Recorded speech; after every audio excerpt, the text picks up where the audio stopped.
नमस्कार प्रिय श्रोताओं, आप सभी का हार्दिक स्वागत है। आज हम एक बार फिर लेके आए हैं मैला आंचल भाग 1 का 30वां पार्ट। फणीश्वर नाथ रेणु जी की इस अमर कृति में आज के अध्याय में छिपी है गांव की जिंदगी की नई परतें और कुछ अनकहे एहसास।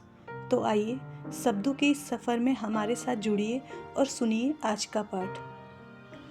अखिल भारतीय मेडिकल गजट में डॉक्टर प्रशांत मलेरियोलॉजिस्ट के रिसर्च की 6माही रिपोर्ट प्रकाशित हुई है।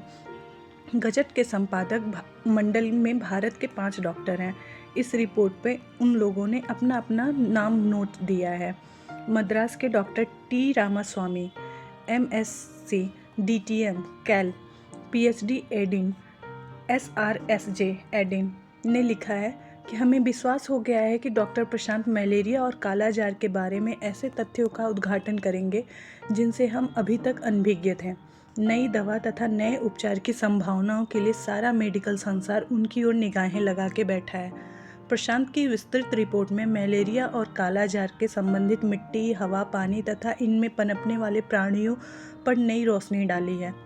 अपनी रिपोर्ट में डॉक्टर ने एक जगह लिखा है, यहाँ के लोग सुबह को बासी भात खाकर पाट धोने के लिए गंदे गड्ढों में घुसते हैं और कभी करीब 7 घंटे तक पानी में रहते हैं।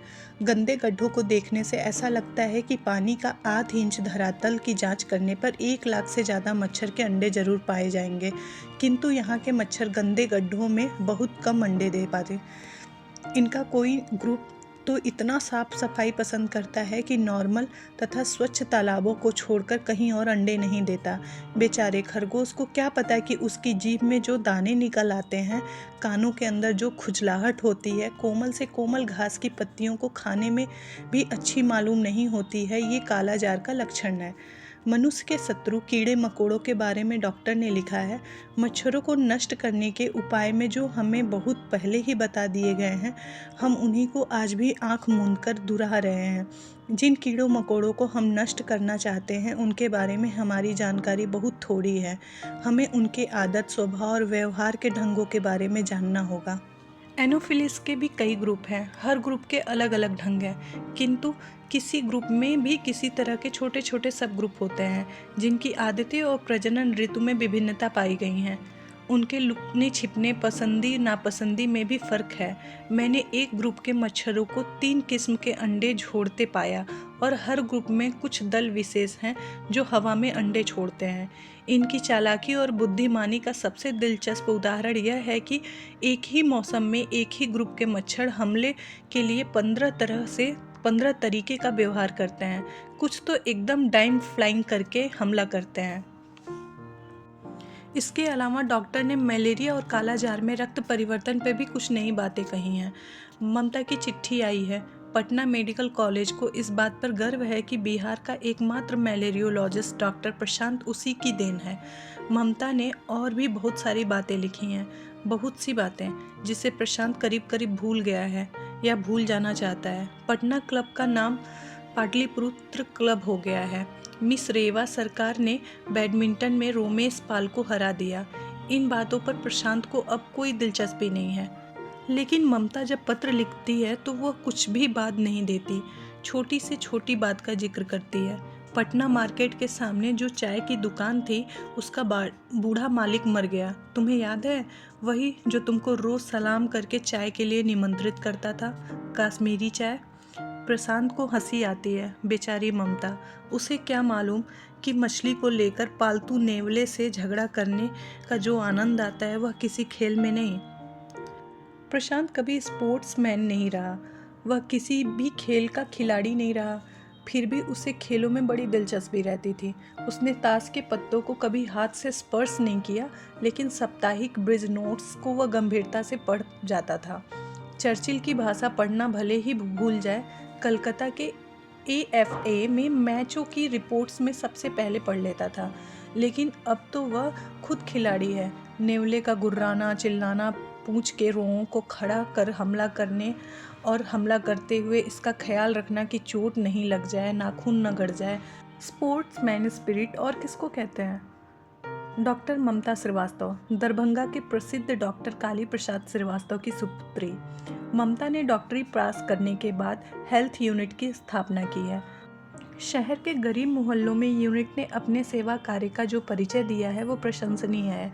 पटना की महिला समाज सेविकों में ममता का नाम सबसे पहले लिया जाता है। गरीब की झोपड़ी से लेके गवर्नमेंट हाउस तक उसकी पहुंच है। जो उसके निकट संपर्क में रह चुका है उसका कहना है कि ममता दीदी दिन रात मिलकर सिर्फ 4 घंटे आराम करती हैं। दूर से देखने वाले उसके चरित्र पर भी संदेह करते हैं। उसका सार्वजनिक मुस्कुराहट लोगों को कभी कभी भ्रम में डाल देता है, और जिन लोगों को काम सिर्फ बैठकर आलोचना करना है वे कहते हैं तरह तरह के जाल फैलाकर सरकार से रुपया वसूलना है और उड़ाना ही ममता देवी का काम है। विकारपूर्ण मस्तिष्क वाले किसी मिनिस्टर का नाम लेकर मुस्कुरा देते हैं। मिस ममता श्रीवास्तव नहीं, मिसेज कहो। डॉक्टर प्रशांत ममता का रीढ़ी है। ममता से उसे प्रेरणा मिली है। डॉक्टर रोज डिस्पेंसरी खोलकर शिव जी की मूर्ति पर बेलपत्र चढ़ाने के बाद संक्रामक और भयानक रोगों के फैलने की आशा में कुर्सी पर बैठे रहना, अथवा अपने बंगले पर सैकड़ों रोगियों की भीड़ जमा करके रोग की परीक्षा करने के पहले नोटों और रुपयों की परीक्षा करना, मेडिकल कॉलेज के विद्यार्थियों पे पांडित्य की वर्षा करके अपने कर्तव्य की इतिश्री समझना और अस्पताल में कहारते हुए गरीब रोगियों को रुदन को जिंदगी का एक गीत समझकर उपभोग करना डॉक्टर का कर्तव्य नहीं है। ममता को प्रशांत पर संदेह है। वह समझती है कि घोर देहात में प्रशांत छटपटा रहा है, अपनी गलती पर पछता रहा है, इसलिए वह हर पत्र में शहर की सामाजिक जिंदगी पर कुछ लिख डालती है। एक पत्र में उसने लिखा, बुरशट का युग है। 5 साल पहले बांकीपुर की सड़कों पर, पार्कों और मैदानों में दानापुर कैंट के गोरों फौजियों ने जिंदगी की जिन कुत्सित और बेभत्स पहलुओं पर प्रदर्शन किया, हमारे समाज की अचेतन मन उसकी ऐसी छाप पड़ी है कि आज हर आदमी अंदर से भूखा टामी अधीर हो उठा है। युद्ध के विषैले गैसों के सारे समाज में मानव को विकृत कर दिया है। काले बाजार के अंधेरे में एक नई दुनिया की सृष्टि हो गई है, जहां सूरज नहीं उगता, चांद नहीं चमकता और सितारे नहीं जगमगाते। इस दुनिया में माँ बेटा, पिता पुत्र, भाई बहन, स्वामी स्त्री जैसा कोई संबंध नहीं है।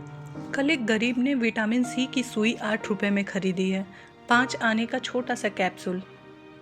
मेरे मोहल्ले के महाराज महता को तुम जरूर जानते होगे। उसकी छोटी बेटी फुलमतिया, जो मिल्क सेंटर में पिछले साल तक दूध पीने आती थी और ताली बजा बजा कर नाचती थी, उसे तुम भूले तो नहीं होगे शायद।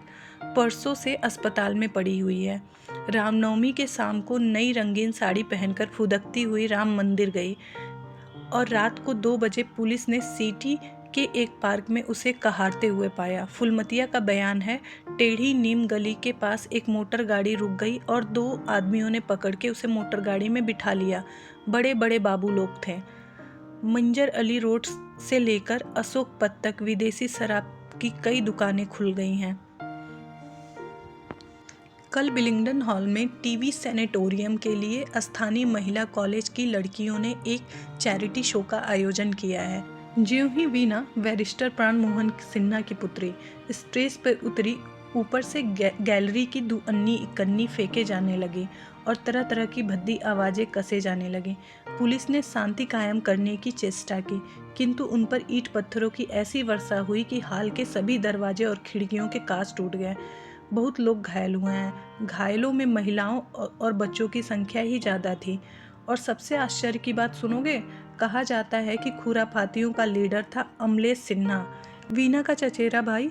प्राण मोहन बाबू ने कुछ दिन हुए अपने घर में अमलेश का आना जाना बंद कर दिया था। शराब के नशे में अमलेश ने कई बार घर की नौकरानियों के साथ अशोभनीय व्यवहार किया था, इसलिए उनकी पुत्री और अपनी चचेरी बहन वीना के पीछे हाथ धोकर पड़ गया था। कोठी के जंगलों में संथालिनें लकड़ी काट रही हैं और गा रही हैं। कुछ दिन पहले इसी जंगल में संथालिनों ने एक चीते को कुल्हाड़ी और दाब से मार गिराया था।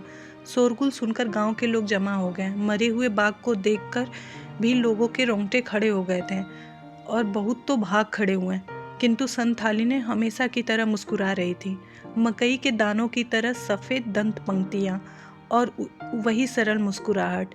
चीते के अचानक हमले से 2-3 युवतियां सामान्य घायल हो गई थी। उनके ओठों पर भी वैसी ही मुस्कुराहट खेल रही थी। उनके जख्मों को धोकर मरहम पट्टी करते समय डॉक्टर के शरीर में एक बार सिहर सी हल्की सी लहरें दौड़ गई थीं और संथालिनों ने खिलखिला के हंस पड़ी। हाँ हाँ। जख्म पर तेज दवा लगने पर इस तरह हंसना डॉक्टर ने पहली बार देखा सुना। आबनूस की मूर्तियाँ, जूड़े में गुथे हुए शिशिर और गुलमोहर के फूल। संथालिनें गाती हैं, छोटी मोटी पुखरी चिरकुलिया पिंडरे, परवीनी फूटे लाले लाल, पाँच से तेरी फूल देखी फूले लाल बेल, पाँच से तेरी आधा दिन लागेत। चारों ओर से बंधाए हुए एक छोटे से पोखरे में पुरैन कमल के लाल लाल फूल खिले हैं। उस फूल में तुम मुग्ध हो, मुझे भी देखकर तुम मोहित होते हो, किंतु मोह आधे दिन का ही तो नहीं। नहीं नहीं, आधे दिन का नहीं। प्राणों में घुले हुए रंगों का मोह आधे दिन में तो नहीं टूट सकता। यहाँ यह अध्याय यहीं समाप्त होता है। उम्मीद है आपको यह वाचन पसंद आया होगा। यदि हाँ, तो आप चैनल को सब्सक्राइब करिए, वीडियो को लाइक करें और अपने विचार कमेंट में हमें ज़रूर साझा करें। मिलते हैं फिर अगले पार्ट में। तब तक के लिए नमस्कार, शुभकामनाएं।